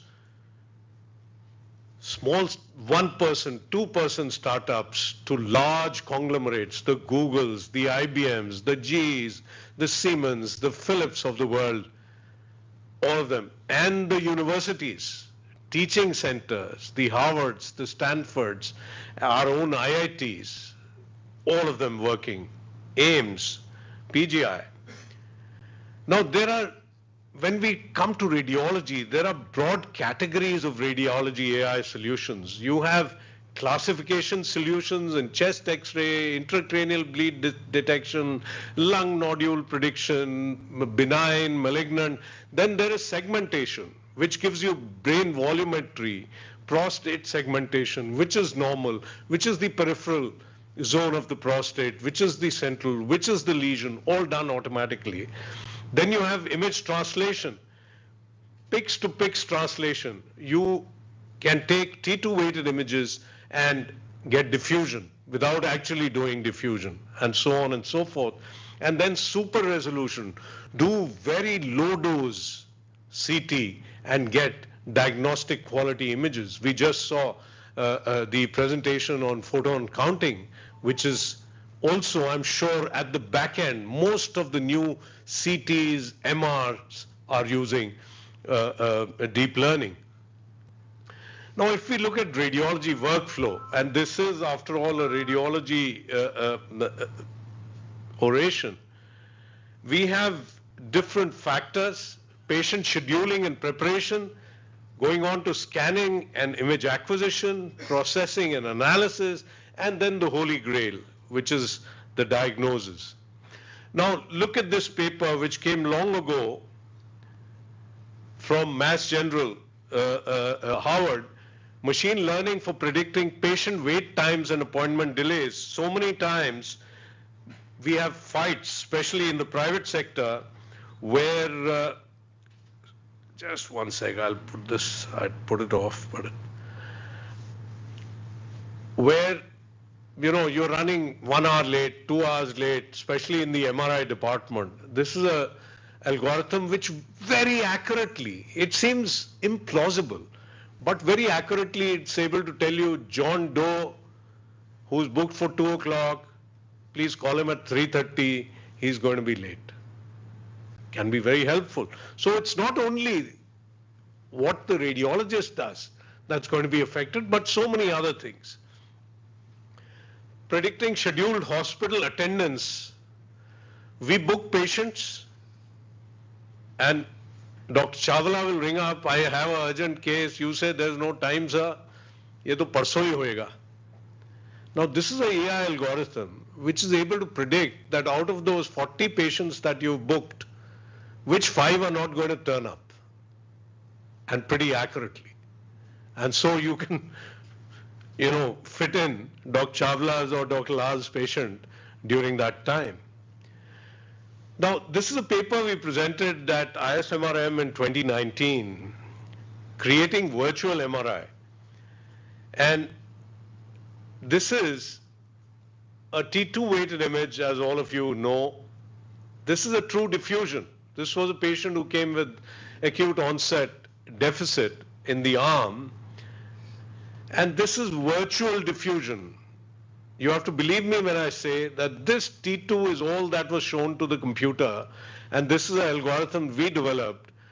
So T2 to diffusion to T1 to many others. So just imagine, today we do 6, 7 sequences in the brain. What if we did just 1 or 2 and we were able to predict using AI the others? At least the concept, at the concept level, it's possible. Then even, our group is pretty crazy. They said, sir, we will take CT and make PET CT from it. And this we presented at RSNA in 2018. That was the time we were still making our own algorithms. And just look at this. This is an input CT image. That's a true PET. And this is synthetic PET. We call it synthetic PET. Looks pretty similar. And you have to, again, believe me that this image wasn't shown, this image wasn't shown to the computer.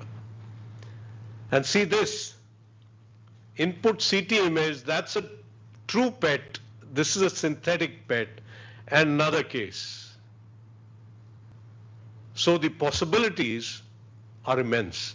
You're only limited by your imagination. You imagine something, and that's why we go to our clinical colleagues and say, what problem do you face? Where is it that you have a problem? And it may be the wildest of things. We were trying to use triple phase CT images of the abdomen to actually give hepatic wedge pressures. We didn't succeed, but someone thought of that. So then today you can, using deep learning, you can actually get much higher quality of scans in the same time, or get the same quality in half the time or less. So you can speed up your MR scans. Instead of half an hour, do it in 10 minutes, 12 minutes, using deep learning, which is at the back end doing the reconstruction. So noisy images can be converted to pristine images. Look at this MR of the abdomen. This is conventional, and this is using deep learning, and you can see much sharper margins. Even these small cysts in the kidneys are seen very well because of deep learning. Automated liver, vessel, tumor segmentation, volumetry for transplant, for anything, can be all done automatically. And this is a poster we presented at ECR 2019, and this was done with a young group, 3 people group out of Bangalore called Predible. Again, automatic segmentation, all. These are all commercially available algorithms. Now, this was our paper, automatic detection of critical findings on head CT scans, and then automatic generation of chest X-ray reports. And this again was picked up by Aunt Minnie. AI doesn't hedge when reporting on chest X-rays. We as radiologists usually tend to write it could be, should be, maybe, probably, possibly. AI doesn't do that. It's much clearer when it writes the reports. Now, is truly autonomous chest X-ray reporting, I mean, that's where the initial focus has been. Is that actually possible? Where, a company is willing to take the onus that it's going to write a chest report, X-ray report, you can send it without a radiologist looking at it. For this, there is this single radiologist. He was 30 years old when I met him. He would be 35 now, out of Lithuania, who was given the CE mark for first autonomous AI medical imaging application last year. So even that is happening. Then we come to diagnosis, mammography reporting. Again, these are commercially available algorithms which do a great job of reporting, on mammograms, and they can act as the arbiter or the second radiologist. In many countries, 2 radiologists have to report on a mammogram, and their AI is coming in doing it. Lung cancer screening, so many commercially available algorithms, and they do a great job. Now, we've just got PACS into PGI Chandigarh. 15 years too late, but der aaye durust aaye. Now, all reporting in any radiology department is done on PACS. And so all AI that's developed and used will also have to go on the PACS. And that is where actually Kapil has, this video is not running unfortunately, but that is where Kapil has done most of the work ever since 2019, when we stopped making algorithms and actually became a platform. And in PACS deployment allows for monitoring of reports also. So it can be a quality check. And here, this is a true example which showed fall in AUC due to change in X-ray scanner at the customer side. So the same algorithm may work very well in PGI, may fail completely in Sector 16 hospital, because the equipment may be different, the patient load may be different, and so on and so forth.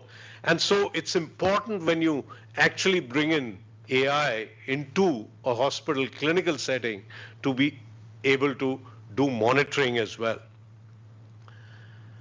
And the fear has been that we will be replaced.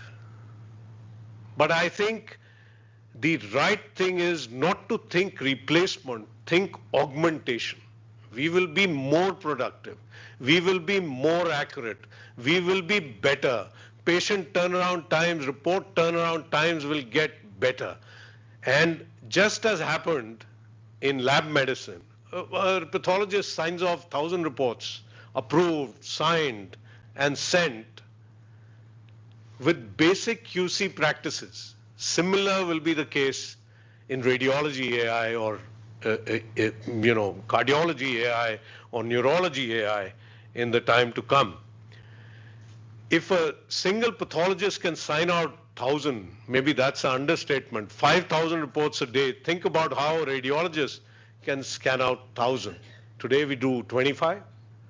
If we are very diligent, 30, 40 maybe, if we are really pressing the accelerator. How to take it to 500, how to take it to 1,000. Now for that, a deep knowledge of challenges with AI is essential. And the challenges are the implications of AI, the technical issues, the ethical issues, the legal issues. Now, implications, what are the consequences of AI going wrong? What are the clinical consequences? What happened to the patient because we sent out a wrong report? What are the commercial consequences? What will happen to that company? This today is the biggest question, but unfortunately, no one is answering. And I don't say in this country, I'm talking globally. Now, I come back to this paper in the Lancet, which was made using 3 lakh CT scans. Area under the curve, just look at this. Intracranial bleed 0.94, fractures 0.96, midline shift 0.97, mass effect 0.92, automated report generation, everything, brilliant. It seems so wonderful. And look at this. Acute MCA infarct, our technologists will say, कि sir, बहुत बड़ा infarct है, labeled as intracranial bleed. It would be catastrophic if this report were to go out. So radiologists are here to stay. Then there are technical issues. AI algorithms need to be tested on real world independent data, need to be tested on your own data. What data was the algorithm developed on? There was recently a paper where they said about in 97% cases, it's absolutely opaque. You don't know. We are using an AI algorithm in India. Where was it developed? We don't know. So we need to validate it, test it on our data, and maybe even fine-tune it if necessary to suit our needs. Does it work on data from a different source? Does it work on data from a different country? Does it work on totally unrelated data? We proposed, again, I think 2019, the algorithmic audit. And this is what now is coming into fruition, where what we proposed at that time is now being considered to be something that was correct. Explainability is another challenge which I alluded to. Why did the model say something? And this was unboxing AI. Now, those questions are being asked, and this was an original investigation, and technical experts need to perform deep dives in algorithmic functioning to find explainable patterns. Just because AUC was 0.96, what happened to that 0.4%? Can we actually let it go? And this was clinical explainability failure, and what was the reason for what AI said. And ethical issues in AI are the hottest topic of research. No one wants to do that research, unfortunately. Who owns the healthcare data? Is it the patient? Does the healthcare provider own the data? Does the government of the country own the data? And what about de-identified data? Do any of them own it?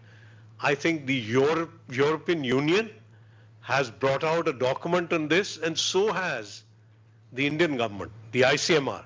And one of our group members was part of that task force. And so these are issues that are being addressed as they arise. Legal issues are also open. Who takes the blame when the report goes wrong? Is it the radiologist? Is it the radiology department? Is it the hospital? Is it the insurance company? Is it the AI developer? Again, open issues. And then we come to generative AI, Chat GPT, which is a quantum jump. Just as DL made a change from ML, similarly is generative AI. And here again,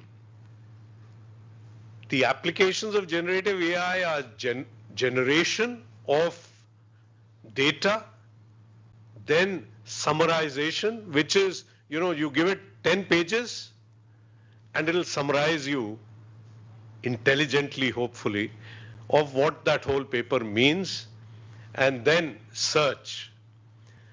Now, the content of each new medium is the old medium. So Professor Sodhi sowed the seed, and Professor Suri watered it, and a plant grew, and Professor Khandelwal actually helped it grow many branches, and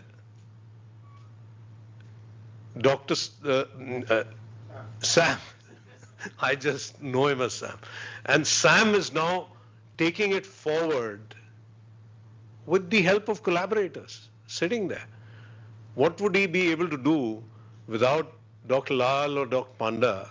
And what would they be able to do without the health ministry? And so on and so forth. It's all collaborative, and we build on what we know. And so the content of each new medium is the old medium. Putting all this together, scheduling, pre-scanning, image acquisition, post-processing, diagnosis, follow-up, patients, providers, producers, all have to be brought together into one whole. But these models currently are very overconfident. It's been just a year. We asked them, what is a 7 Tesla MRI? And it says a 7 Tesla MRI is a MRI scanner that uses a magnetic field that is 7 times stronger than the standard 1.5 Tesla MRI scanner. Now we all know this is absolutely wrong. So even basic things may not be right. So we have to be very, very careful as we go along. And then with this, one is able to develop synthetic data which can lead to security concerns. Tell me when to stop. Yeah. Because can you add or remove findings in medical data for ill intent? So the Prime Minister of India comes to you, let's not say Prime Minister, some minister comes to you and gets a chest CT done, and I have malintent. I can actually put in a tumor. Or I can take something out and show it as normal. So this again, there was a whole workshop on it. And we had a poster towards disease-aware image editing of chest x-rays. So if the intent is wrong, an AI Trojan that is contained within a clinical AI model that can selectively remove or add findings to a medical image before it is reviewed by a radiologist. So new technologies, new problems. Now, a word about carpal.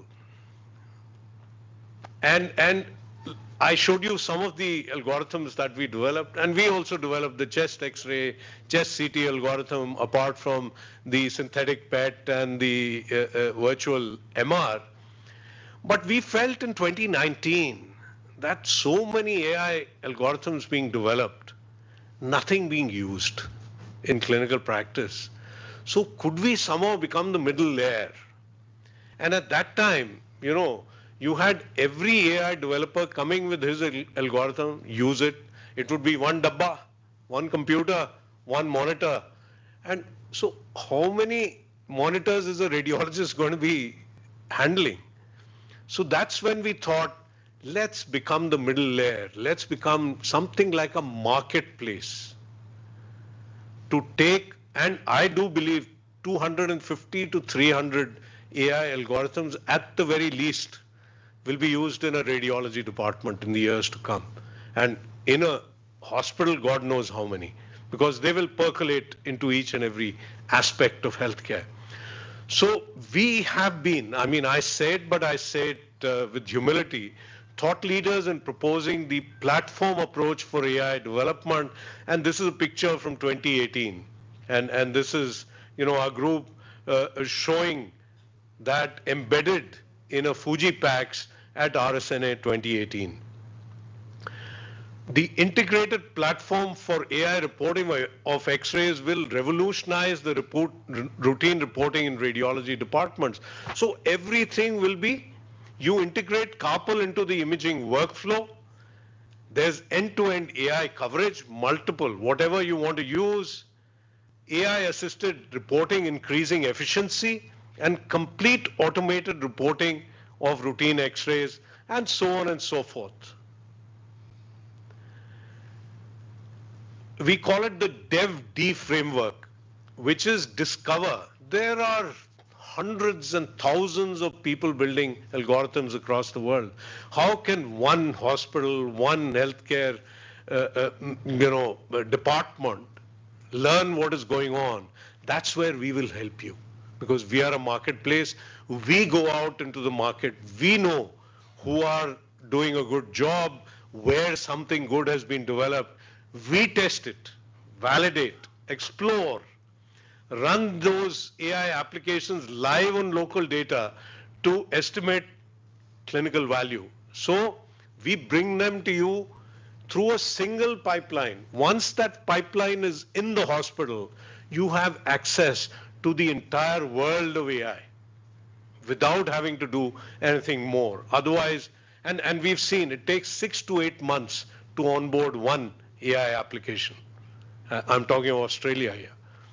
And takes about $60,000 to be able to do that. Here it takes zero once you have the pipeline in.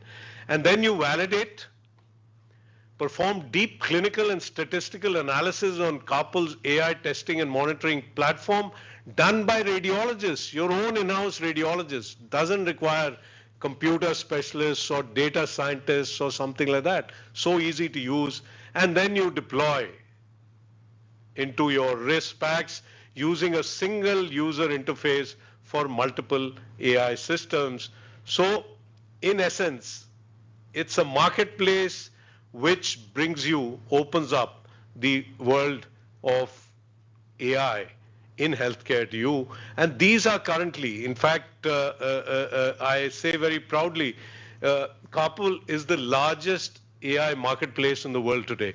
There are more than 110 AI applications, many of them US FDA approved, others CE marked, some on the way which have been tested, tried, and available. And also, this thought came in the group that, there are one AI, is it good for me? Second AI, third AI, fourth AI. There are a lot of good AI algorithms available, say for chest X-ray. So then we said, can we somehow run 2 or 3 or 4 together on the same X-ray? So this was the ensembling of AI algorithms which now suppose all four or all three say this is a normal chest x-ray. Can we let it go? Most likely, yes. And we've done a real world study on this also. When all of them say normal, you can let it go. It was 100% correct. All of them say, or even one says abnormal, that you leave for the radiologist to see. So that may be the way. This is all a peek into the future. This is how it'll look like. 4 AI algorithms running on the same chest x-ray simultaneously, all giving their own results, and they all come as probability numbers. And maybe this is the way AI will be used in the future, 2-head CT algorithms or 3 or whatever. Or maybe there'll be a different one in the ICU, a different one for OPD x-rays, a different one for IPD x-rays. We'll see. One thing is certain, one AI algorithm can't be best for all needs and best for all centers. And that's why I feel a little, fearful for the AI developers, because today there's someone who's done something good and tomorrow something else comes and you're gone. That change can happen very rapidly. Now this question, will AI replace doctors? I think we should think not about our replacement, but we should think about democratization of healthcare. Even today there's shortage of radiologists. You go 50 kilometers outside Chandigarh or outside Delhi, nothing. And think of the sub-Saharan Africa and what have you. 1200 kilometers you may not find a radiologist. So how can patients who don't have access to the world's best clinicians get the best care? Maybe through AI. We use it as a tool only. Doctors will still, human beings will still have to take liability. Medicine and thereby doctors are at the tip of the cognitive pyramid. We are at the tip. There's so much of work down below which can be helped, which can be taken over by AI. And those people will also not be replaced. They'll find something better to do. AI will democratize subspecialty skills. And here a word of caution for the radiologists, the turf battle, which I am sure everyone is closing their eyes to it, but I'm sure it's going to come. Will clinicians read MRI scans, CT scans? Dr. Lal, in his OPD, gets a MR done, and back comes a report from AI. Maybe he'll need the radiologist 10% of the time, 20% of the time. This is where we have to become better and better. And this is where we have to become clinical radiologists. We say, no, we are clinical radiologists, but we like sitting in our office. We don't like meeting the patient. We don't like interacting with the physician till he comes to our office. And these things have to change. For the radiologist, I think, to be an irreplaceable part of the clinical management team is most essential. And I also say to radiologists that if a hospital, PGI of course is different. We used to do night duties even in 1984, 85. But most hospitals work without a radiologist from 6 p.m. to 8 a.m., 14 hours. Because the youngsters like to have family time. Quality of life is very important. It is important. But then so is it for the neurologist. So is it for the surgeon. How is it that a head of surgery will still come at 2 a.m. to operate? Whereas here the senior resident also says, yaar, kisi tarah jugaad kar lena. That's where AI is. And for the youngsters, this is going to be a game changer for you. Now, will GPs treat neuro cardio patients? सिर्फ हमें डर नहीं है, हर एक को डर होना चाहिए. और डर नहीं. I think we will evolve and start doing more and more things. if you're ready to take liability, then why not? A GP says, man, theek hai ji, I will treat stroke. I'm willing to take liability. So we have to think exponential care delivery. How can we treat 1,000 patients per day, whereas today we are treating 50? That's the only way that there will be healthcare available for all, universal healthcare, which the government of India has promised to its citizens. And then India, we believe, is poised to be the world's leader in healthcare AI. We have the world's greatest doctors, engineers, and a very diverse patient database to enable this. Multiple AI startups, big tech, R&D, academics and NGOs, all available here. And I would like to, for the clinicians, this is the original Chat GPT when it came. And we asked it a question. A 60-year-old man with chest pain underwent CT cardiac angiography. There was a 70 to 80% narrowing in the LAD. And it's given the clinical plan. And I can tell you, I've shown this to the best of cardiologists. They can't find fault anywhere. And this is the same. A 60-year-old asymptomatic male with the same 70 to 80% stenosis, and again, no fault found. So it's not only radiologists. I think everyone's life is going to be affected. And until and unless we become a part and parcel of the clinical team where they miss us when we are not around, I think it's essential to be able to do that. So I would leave you with this statement of the famous legendary chairman of GE, Jack Welch: change before you have to, and control your own destiny, or someone else will. Thank you very much for this honor. I think, can we have a standing ovation? What an excellent talk. We can give him a standing ovation. Thank you very much.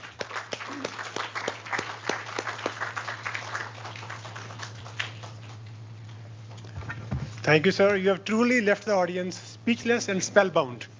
So may I now request our esteemed director, Dr. Vivek Lal, to kindly present a memento to Dr. Harsh Mahajan. Dr. Sandhu and Dr. Paramjit to kindly accompany the director, sir. He's made radiologists feel insecure. Yeah.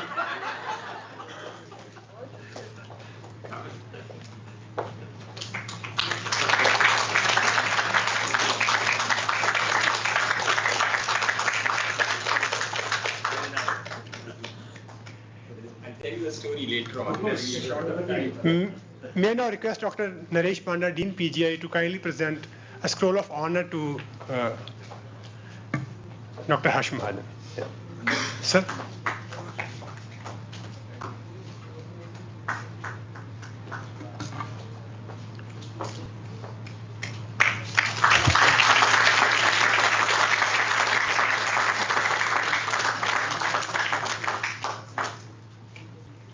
With this, we come towards the end of today's oration.